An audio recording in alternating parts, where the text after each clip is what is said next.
Keith. Hey India, how are you? I'm good. Hi. Now, can you see me? Can you hear me? Yes, I can see and I can hear you good, India. I can see you too, and I can hear you too. I'm using these like headphones and the microphone, the Yeah, step. perfect. So, Yeah, India, how are you today? I'm very good. Thank you very much. How are you, Keith? I'm doing well, India. Thank you so much. Yeah, And I'm having a busy press day over here, but that's a good thing, like yeah, that people like you are checking out my music and want to talk about it. So that's a good yeah, thing. absolutely amazing, India. And your new album, Welcome till Underjorden, is to be out on May 12th. So, would you like to tell me a bit about the songwriting and production behind this new upcoming album? Sure, Keith.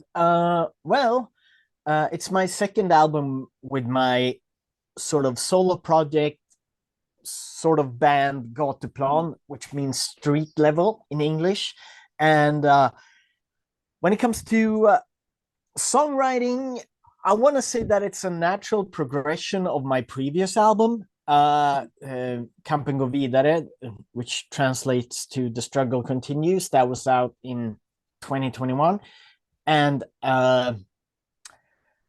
it's musically it's sort of the same. It's still a mix of a lot of music that I like melodic punk rock Yeah. and ska and garage rock and some pop in there as well. And when it comes to songwriting, I'm just doing what I usually do, which is I write songs on this very couch with my guitar or my ukulele, and then I I write the lyrics and write the beats or whatever and record everything on my phone or my tablet, and then I send it all to the band and say we're gonna make a new album. But that process is sort of a normal thing, but I or as that's how people usually write music, I suppose, but I also I'm lucky enough to have this incredible band playing. So I leave a lot to them. Like I write the blueprints for all the songs, and I make basic demos. But I could never match that drummer. I could never match that guitar player. I could never match that keyboard player or singer. So I'm just like, here's sort of what I want. Now you make it better, and they do. Amazing, amazing. And any specific theme or a concept that was focused in this album in particular? A specific theme, you mean lyrically or? Yes, lyrically. Oh, okay. Um, well, it's the same thing I've been doing for a long time with a lot of different bands. It's a lot of, protest songs. It's a lot of songs about the world and about life and all that. But it's there's also, relationships and love and friendship. It's all there. There's songs about like everything from you know the everyday struggle that we all go through because we all have to like work normal jobs and support ourselves and pay bills and make the rent and all that, to songs about um, alienation and songs about the love of music. There's songs about uh, how I look at the world because I lived in the US for a few years and then I moved back to Sweden, and how I compare life over there and life over here and how it's basically the same and how things have changed, and unfortunately um I do think this album is it's a product of or lyrically, that the world didn't become much of a better place since last time I made a record, or since I started making music with ambition to change the world. But I also want my music to be a source of inspiration and a source of hope and a source of connection for people listening to my music. Fantastic, fantastic. Yeah. And talking about the album, 13 amazing songs, beautifully written, great music, Thank you. amazing songwriting, the Thank you. melodies, the power, the energy that you have given this album is totally mind-blowing. I really enjoyed each and every song on this album. Thank you so much for putting up an amazing album this year. As a creator, how do you feel about the outcome of the album? Oh, thank you so much for your kind and warm words. It's really, really nice of you. And well, for me, I feel that this album is the album that I wanted to do on the previous album. Like this time around, we really came together as a band and as as musicians, and the vision felt more focused this time, because I honestly think that when I started writing the first album, when I had the songs for it, and I was like, I want to make a combination of all this music that I like, the melodic punk rock with some pop in there, some garage rock, some ska, and making protest music still, but also a bit of like love songs and romantic songs, or whatever you want to call it. Presenting that to people, they were like, perhaps, I mean, maybe they didn't tell me quite the first time around that they really got what I wanted to do. They kind of just played along. But since we've been recording one album and we played some shows and it all kind of came together, I think they this time around could contribute a bit more into my vision, and that made the whole thing a much broader and better album than the first one. Amazing, amazing. And any special plans on May 12th, on the day of the release? Sorry, can you repeat that? Do you have any special plans on May 12th for the day of the release? Not really. I'm I'm probably just gonna like box some vinyls and CDs and go to the post office and send out to friends and industry people or people who bought it or whatever. No special plans, unfortunately. Nothing special going on. I've started to write songs for a third album. That's where I'm at. Amazing. Amazing. And are you guys planning to go on an international tour this year? I would love to. I really would. I really would, because I do believe that music transcends a lot of borders, like geographically, culturally, and even with language, because I make music in Swedish because Swedish punk rock is a big part of my DNA. That's a big part of who I am and what I grew up on. And I don't really feel confident in my English, confident enough to sing. But at the same time, I listen to a lot of music where I don't understand all the words, like being like German or Spanish or whatever, where I only get I get the bigger picture of the song and the bigger mood and whatever they're trying to communicate emotionally, musically, but I don't get all the words, but I get it. I don't understand it, but I get it. And I would like to think and hope that my music works the same with people who don't speak Swedish. And I mean, there's people touring all the times in singing in languages that isn't the language of the country they're touring or whatever. So I think it would be possible. But to be honest, like since since COVID and what that did to the music industry, a lot of tours were like postponed, and people are still doing those tours, Yeah. and the music industry suffered such a backlash. So it's been a bit of a struggle to connect with, like, bookers or agents or whatever, because they're all backed up at the moment. But we'll see what happens. Hopefully, so hopefully something happens. Absolutely. Sounds good. And how has the journey been for you since you started your solo career and you are having your second album? So how has this entire journey been for you? How this journey been for me with Yeah. the it's been kind of it's been liberating and nerve-wracking at the same time. Like, for the first time, I'm writing all the songs, I'm producing, I'm arranging, I'm doing all that.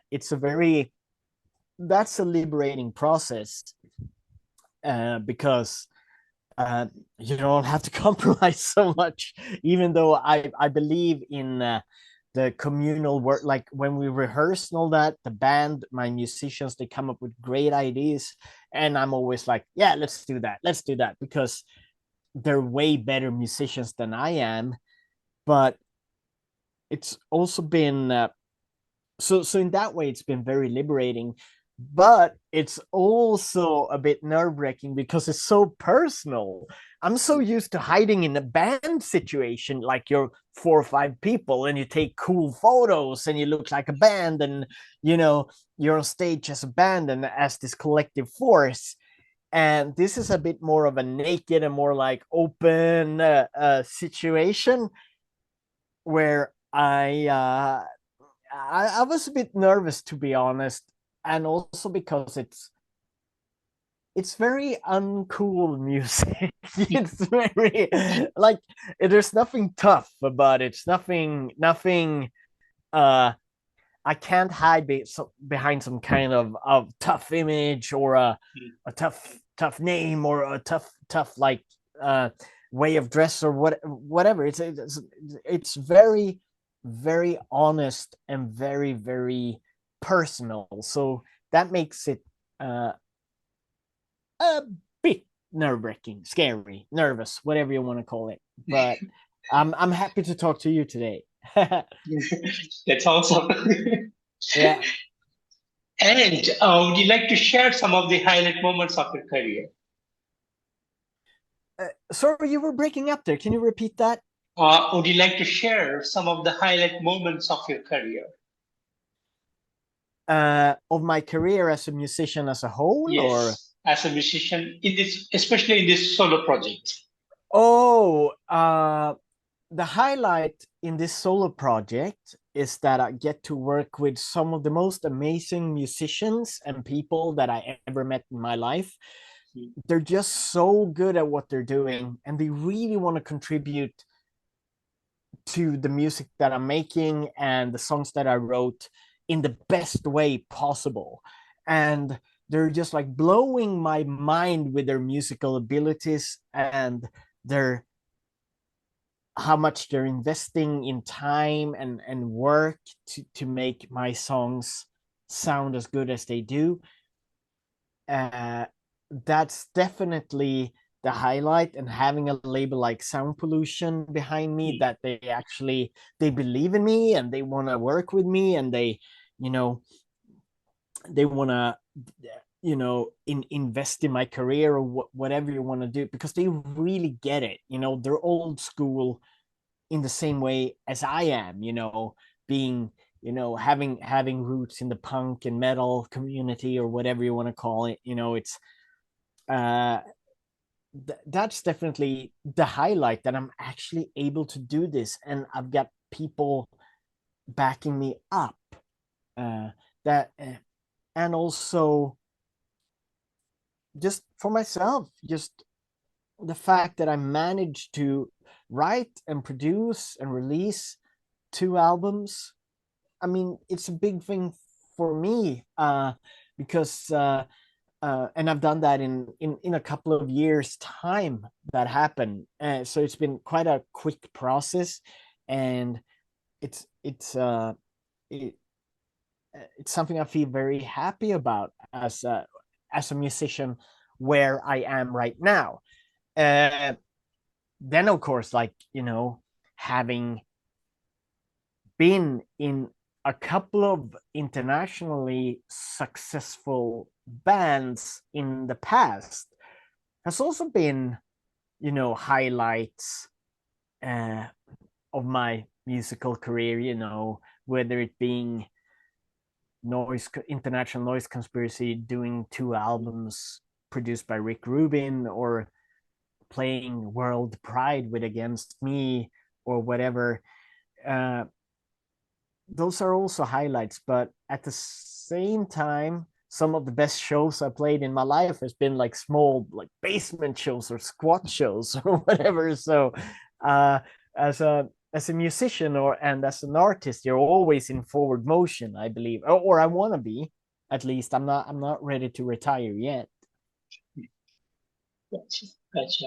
And you talked about working on the next album. Apart from the album, do you have any plans for 2023?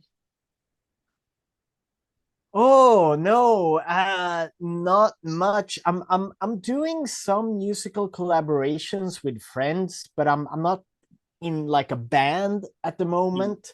So I'm kind of taking 2023 as it comes. But I will definitely go to a lot of shows and listen to a lot of music and buy a lot of records and, you know, do the whole thing that I always done.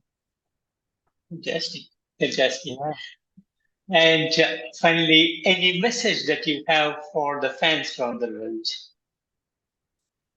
Well, I would like to think, or I would like to say that with this new album, Välkommen till underjorden, which means welcome to the underground, that's the name of the album, translated to English.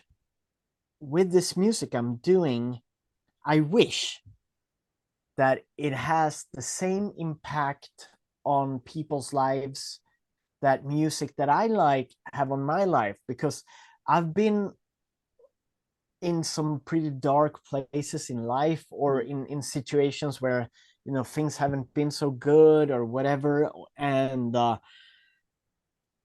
music has sometimes been the only thing that actually communicates what I'm feeling, and music is the only thing that reaches me in certain moments of my life. And music has always been my motivating factor. Like, music makes me a better person, music makes me a happier person, music makes me a more motivated person, and music makes me feel like I'm a part of something more than just me. I'm not alone, I'm not isolated, I'm not like all by myself. And I hope my music can give people that feeling, like make people feel like they belong to something, that there's an entire world of outcasts and wonderful weirdos and people who don't fit in, and people who are struggling, people who have problems, people are, you know, suffering from whatever you're suffering from right now, or struggling with whatever you're struggling with right now. I hope that my music can make you feel like I'm not alone in this, you know. There's other weirdos out there and other people with other problems, and we're in this together. And that's my main message, I believe. Awesome. Awesome. And I want to thank you so much for giving me today this wonderful opportunity to have you on this interview. And thank you so much for keeping the classic punk rock alive and for putting up an amazing album this year. Thank you so much for giving us this opportunity to listen to your music. And I wish you all the best. Thank you so much, Keith. Thank you for having me, and good luck with everything. You're right. Thank you. Thank you. Okay. You have a great day out there. Take care of yourself. Bye-bye. You too. Bye. Bye. Bye.